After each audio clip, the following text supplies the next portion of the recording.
नमस्कार, मैं doctor Narendra Kumar drawing and painting से।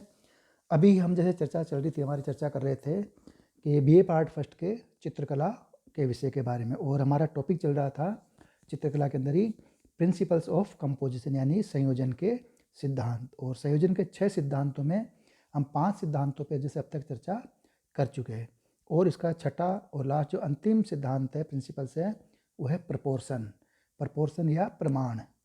तो प्रपोर्शन और जो प्रमाण है, ये भी एक तरह से जैसे कोई भी जो चीज़ है, जो पेंटिंग है, तो इस पेंटिंग के लिए सभी इन चीज़ों का होना आवश्यक है। सारे जो इसके जो तत्व हैं, इन सभी तत्वों का इसमें निहित होना आवश्यक है।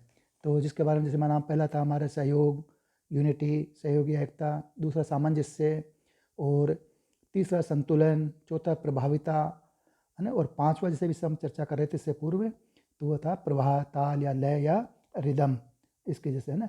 और अब जैसे इसका छठा जो इसका टॉपिक है, छठा जो सिद्धांत है, वो है प्रपोर्शन या प्रमाण, जिसके बारे में हम चर्चा करेंगे। तो इसके बारे में जैसे अनुपात अथवा प्रमाण के बिना यानी कि अनुपात है, यानी जो प्रपोर्शन उसको बोलते हैं अनुपात भी कहते हैं और प्रमाण भी कहते हैं। तो अनुपात और प्रमाण अथवा प्रमाण के बिना कोई भी कृति आकर्षक नहीं बनाई जा सकती है। और चित्रभूमि में जैसे मान लो जो भी चित्र है, उनमें जिन रूपाकृतियों की सृष्टि की जाती है, वे परस्पर समानुपातिक और अनुपात में ही होनी चाहिए। मतलब एक समान जो अनुपात है, और उसके जो अनुपात के अनुसार ही होनी चाहिए, जो भी आकृतियाँ हैं, जो फॉर्म है।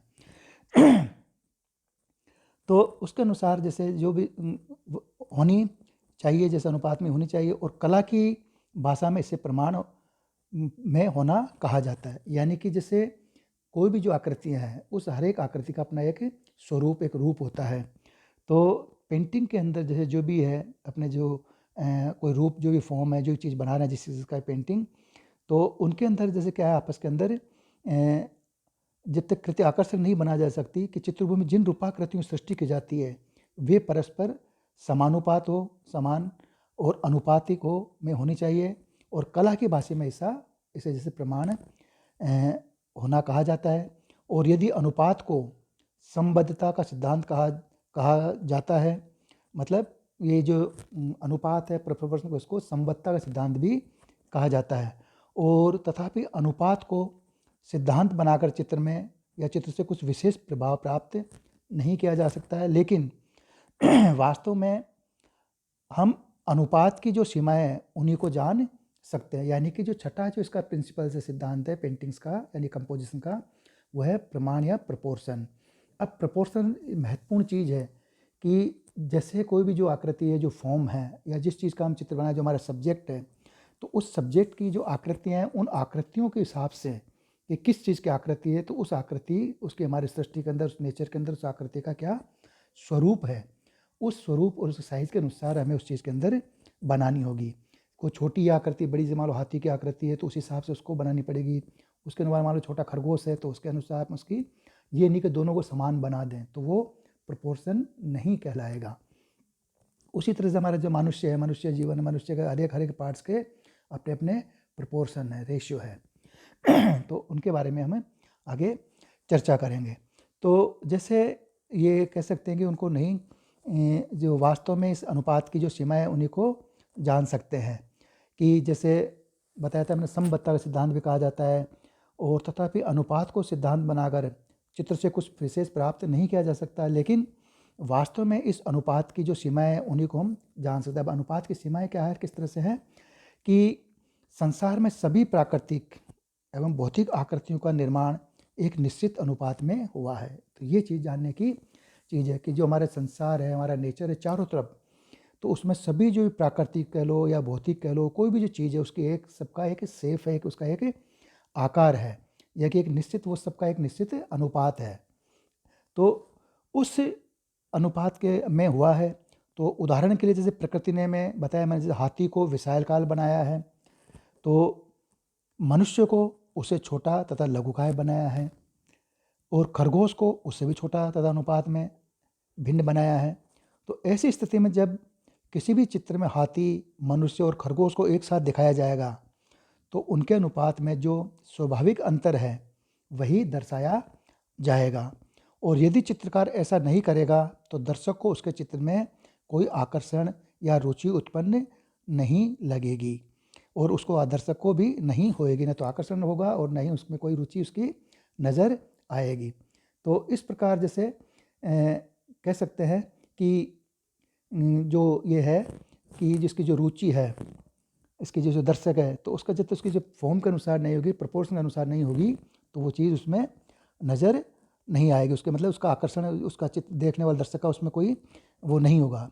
तो चित्रकार का यह प्राथमिक दायित्व है कि सबसे पहले कि चित्र में वह अनुपात का पूरा पूरा ख्याल रखेगा, यानी कि जो आकृतियाँ बना रहा है, जिन आकृतियों का जो सब्जेक्ट में वो दे रहा है, उन आकृतियों का उस सब्जेक्ट के अनुसार उसके प्रपोर्शन का ध्यान रखते हुए वो काम करे। और अनुपात के संबंध में दो बातें और ध्यान देने योग्य है कि जिन लोगों को सामान्यतः वस्तुओं के अनुपात का ज्ञान होता है वे शीघ्र ही चित्र में रुचि लेने लगते हैं, और जिन लोगों को जैसे ज्ञान होता है सामान्य वस्तुओं का ज्ञान होता है, जैसे मान लो अब चित्रकारों को आप सामान्यतः इन चीज़ों का ज्ञान होना आवश्यक है कि नेचर के अंदर हम जिस चीज़ को हम ड्रॉ कर रहे हैं तो उस चीज़ का नेचर के अंदर क्या फॉर्म है, कितनी उसकी चौड़ाई है, कितनी उसकी लंबाई है, किस तरह से उसका क्या उसका शेप है, वो उसकी जानकारी होना ज़रूरी है। तो कहा गया कि चित्र के अनुपात के संबंध में दो बातें जो ध्यान देने योग्य है। तो जिन लोगों को सामान्यतः वस्तुओं के अनुपात का ज्ञान होता है वे शीघ्र ही चित्र में रुचि लेने लगते हैं,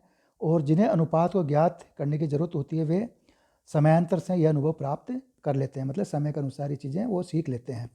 तो अनुपात या प्रमाण वस्तुतः विभिन्न आकृतियों का जो लंबाई, चौड़ाई, ऊंचाई व मोटाई आदि के लिए होती है, यानी कि अनुपात या जो प्रमाण है वो उस चित्र के अंदर या जो वस्तुतः जो भी कोई आकृति है उन आकृतियों की क्या लंबाई है, क्या चौड़ाई है, क्या ऊंचाई है, क्या मोटाई है, तो आदि उसके लिए ये चीज़ें प्रयोग में होती है। प्रपोर्शन या प्रमाण उस चीज़ के लिए होता है, और चित्रभूमि पर परस्पर संबंध स्थापित करता है। साथ ही वह सभी आकृतियों का चित्रभूमि से रिश्ता भी स्थापित करता है, यानी कि जो स्पेस है उस स्पेस के अंदर वो सभी जो आकृतियाँ बना रहे हैं उन आकृतियों को उस स्पेस के अंदर उस चीज़ को वो स्थापित भी करता है कि हर एक प्रपोर्शन अनुसार वो चीज़ें की गई है। तो अनुपात का उद्देश्य यह भी है कि चित्र में दर्शक की रुचि पैदा करे, और चित्र में कभी दो वस्तुएं एक साथ दिखाई जाती है तो अनुपात स्थिर हो जाता है, यानी कि एक समान रूप से अगर दिखाई जाती है तो उनका अनुपात स्थिर हो जाता है। और चित्र में एक से अनुपात की आकृतियाँ सुंदर भी नहीं लगती है। उदाहरण के लिए जैसे मान लो वर्गाकार वस्तु आयताकार वस्तु की भांति सुंदर नहीं लगती, और चित्र फलक पर अरुचिकर अथवा अनाकर्षण वस्तु देकर दर्शक की आंखें भी थकने लगती है। इसलिए कला के क्षेत्र में जैसे मान लो प्राचीन काल से ही अनुपात का या प्रपोर्शन का या प्रमाण का विशेष महत्वपूर्ण स्थान रहा है।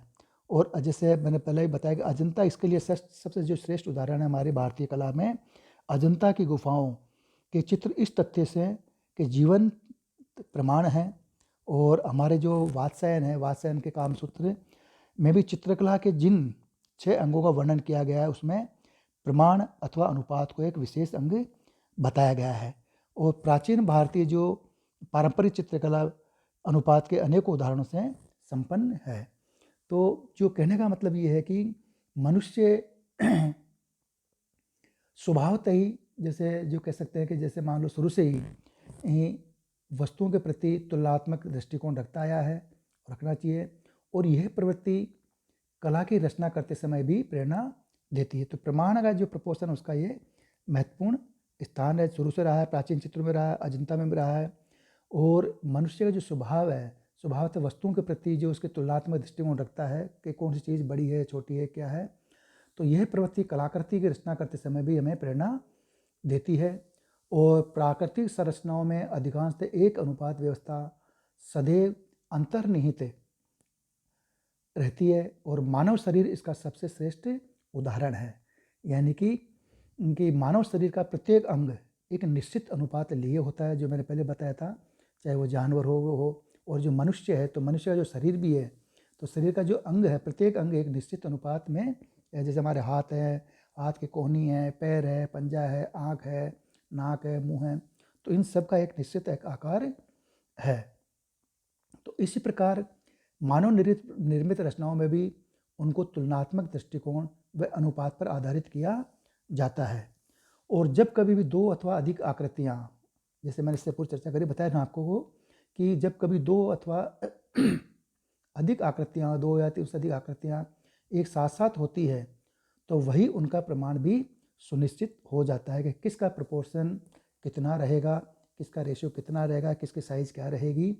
ये हम चित्र बनाते समय एक चित्रकार को तुरंत उस चीज़ के अंदर नज़र हो जाती है और उसको उसी दृष्टिकोण उसका मतलब तय हो जाता है और उसी के अनुसार वो उस चित्र के अंदर उसके अंदर बड़ी छोटी उस अनुपात के अंदर उस चीज़ को वो निर्माण करता है, ड्रॉ करता है। अब जैसे इसकी क्या परिभाषा है प्रमाण की, कि इसकी सिद्धांतिक जो परिभाषा है, तो ये मैंने पहले बताया कि प्रमाण को अनुपात भी कहा जाता है और अंग्रेजी में इसको प्रोपोर्शन। और इससे तात्पर्य जैसे लंबाई चौड़ाई का आपसी संबंध, जो इसकी लंबाई है किसी भी चीज़ की या चित्र के अंदर किसी भी आकृति की, किसी फॉर्म की, कि उसकी जो लंबाई है, उसकी जो चौड़ाई है, उसका जो आपसी संबंध है तथा सभी आकृतियों का एक दूसरे से संबंध और चित्र के सभी तत्वों का आपस में संबंध, ये इसकी महत्वपूर्ण है। ये इसकी परिभाषा है कि जैसे कोई भी चित्र है, उस चित्र के अंदर उसकी जो फॉर्म है या आकृति है, उनकी लंबाई चौड़ाई का आपस में संबंध और उसके अंदर जो और दूसरी अन्य आकृतियाँ हैं, उन आकृतियों से भी उनका संबंध होना चाहिए कि कौन सी आकृति उससे छोटी है, कौन सी आकृति उससे बड़ी है। साथ ही चित्र के जो सभी तत्व हैं जो मैं बताता आया हूँ शुरू से, ये हमारे टूल्स है इसके पेंटिंग्स के, जो रेखा है, रूप है, वर्ण है, तान है, पोत है और अंतराल स्पेस है। तो सभी तत्वों का आपस में भी संबंध हो इनके प्रोपोर्शन के हिसाब से कि किस चीज़ का कितना प्रोपोर्शन है, क्या है और प्रमाण है उसका। तो उन सभी तत्वों का आपस में संबंध हो, पारस्परिक संबंध पर आधारित होने के कारण इसे संबद्धता का सिद्धांत भी, जैसे मैंने बताया था ना इसमें पूर्विक संबद्धता, आपस में एक दूसरे में संबद्धता, लॉ ऑफ रिलेशनशिप्स भी कहा जाता है। और अनुपात मुख्यतः एक गणितीय मैथमेटिकल अवधारणा है जिसे इकाई के एक भाग का संबंध संपूर्ण इकाई के अन्य भागों से भी होता है। तो ये ध्यान देने चीज़ है कि अनुपात, जैसे इसको सही भी है कि हम एक तरह से गणित का भी एक गणितीय जो अवधारणा है कि किस पोर्शन का किस प्रोपोर्शन के हिसाब से क्या साइज रहेगी और उसके अनुपात में या उसके पास में दूसरी साइज, उसकी दूसरी जो फॉर्म है या दूसरी आकृति उसकी क्या साइज रहेगी। तो ये हम एक तरह से मैथमेटिक्स अवधारणा के रूप में इसको देख सकते हैं, जिसमें इकाई के एक भाग का संबंध संपूर्ण इकाई के अन्य भागों से भी होता है। और इसीलिए कला रचना में अनुपात का प्रयोग सौंदर्य व सामंजस्य उत्पन्न करने के लिए किया जाता है। तो यहाँ पे जो हम कला है, जो हमारी पेंटिंग्स हैं, वो पेंटिंग का हमारा जो मेन उद्देश्य है ना, वो है गणित नहीं होकर वो है हमारा सौंदर्य, एस्थेटिक्स सेंस और सामंजस्य उत्पन्न करने के लिए किया जाता है।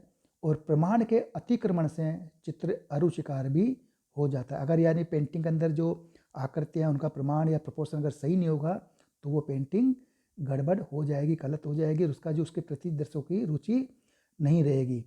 तो ये कहते हैं प्रमाण का दायित्व चित्र में प्रेक्षक की या जो दर्शक की रुचि उत्पन्न करना है। यानी कि जो प्रमाण का दायित्व है वो ये है कि दर्शक या प्रेक्षक की रुचि उत्पन्न करना है और अच्छे प्रमाण निर्धारण के लिए उसे उचित ज्ञान की आवश्यकता होनी आवश्यक है।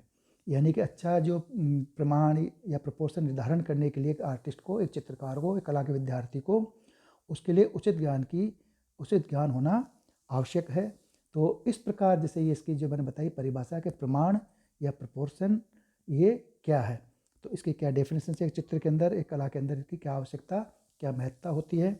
और अब इससे आगे हम करेंगे प्रमाण का स्वरूप और वह प्रयोग, इसका क्या स्वरूप होता है और इसका प्रयोग कैसे किया जाता है, इसके बारे में हम आगे वाले उसमें चर्चा करेंगे।